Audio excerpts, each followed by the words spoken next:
नमस्कार दोस्तों। तो आज के इस वीडियो में हम सामवेद और अथर्ववेद है उसके बारे में डिस्कस करेंगे। और ये इस वीडियो में हम कुछ इंपॉर्टेंट पॉइंट ही डिस्कस करेंगे। और जो सामवेद और अथर्ववेद के जो इंपॉर्टेंट क्वेश्चन है वो शॉर्ट्स वीडियो के थ्रू अपलोड किए जा चुके हैं। तो आप वहाँ पर शॉर्ट्स जो से वीडियो का सेक्शन है वहाँ पर जाकर वो क्वेश्चन देख सकते हैं। तो चलिए शुरू करते हैं बिना किसी टाइम वेस्ट के। और इस वीडियो में हम दो वेद कवर करेंगे। इससे पहले ऋग्वेद और यजुर्वेद का वीडियो है वो अपलोड हो चुका है। अब देखिए शुरू करते हैं बिना किसी टाइम वेस्ट के। फर्स्ट जो हमारा इंपॉर्टेंट पॉइंट है वो है जो सामवेद है। इसमें जो साम शब्द है उसका अर्थ है गान, यानी कि ये गाने से रिलेटेड है। तो सामवेद क्या है? सामवेद में जो साम है उसका शाब्दिक अर्थ होता है गान, यानी ये गान से रिलेटेड है। अगला इंपॉर्टेंट पॉइंट है इस वेद में मुख्यतः यज्ञ के अवसर पर गाए जाने वाले मंत्रों का संकलन है। यानी कि जो यज्ञ के समय मंत्र गाए जो बोले जाते हैं उनका संकलन है वो सामवेद में है। क्योंकि साम का अर्थ शाब्दिक अर्थ होता है एक गाने से, तो ये गाने से रिलेटेड है। इसलिए जो भी यज्ञ के समय मंत्र गाए जाते हैं उनका संकलन सामवेद में है। उसके बाद इंपॉर्टेंट पॉइंट बात करें तो इसका संकलन ऋग्वेद पर आधारित है। क्योंकि ऋग्वेद में मंत्रों का संकलन है और जो सामवेद है उसमें जो मंत्र है उनसे जो गान है वो गान के लिए वहाँ से लिए गए हैं।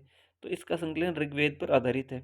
एग्जाम में क्वेश्चन आ सकता है कि सामवेद का जो संकलन है किस वेद पर आधारित है? वो है ऋग्वेद पर।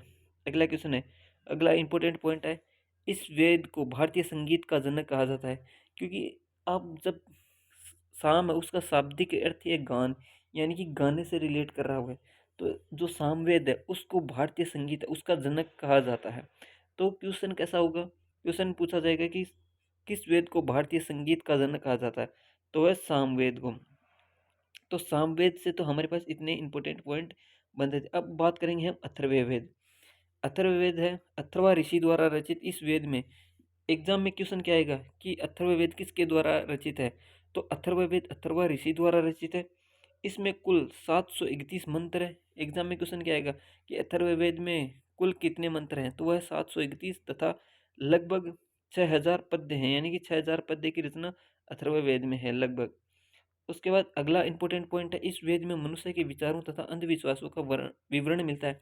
तो एग्जाम में क्वेश्चन इस टाइप से आएगा कि किस वेद में मनुष्य के विचारों तथा अंधविश्वासों का विवरण है वो मिलता है?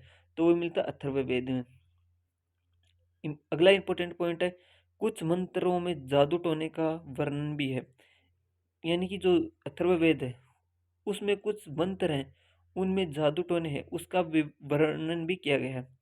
तो एग्जाम में क्वेश्चन कैसा आएगा कि किस वेद में हमें जादू टोने का वर्णन भी मिलता है? तो वो है अथर्व, जो अथर्ववेद है उसमें। उसके बाद अगला इंपॉर्टेंट पॉइंट है इस वेद में सभा एवं संपत्ति को प्रजापति की दो पुत्रियां कहा गया है। तो ये भी एक इम्पोर्टेंट पॉइंट है। उसके बाद जो हमारा लास्ट और इम्पोर्टेंट पॉइंट है वो है कि अथर्ववेद सबसे बाद का वेद है। क्योंकि हमें पता है कि वेद की संख्या वह 4 है। तो सबसे प्राचीन वेद है वो है ऋग्वेद और जो सबसे बाद में लिखा गया वेद है वो है अथर्ववेद।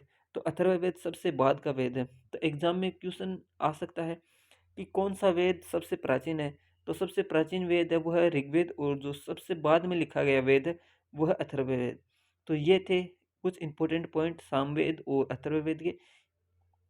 तो यदि आपको वीडियो अच्छा लगे तो लाइक करना, शेयर करना और चैनल को सब्सक्राइब करना न भूलना। So thank you for watching this video.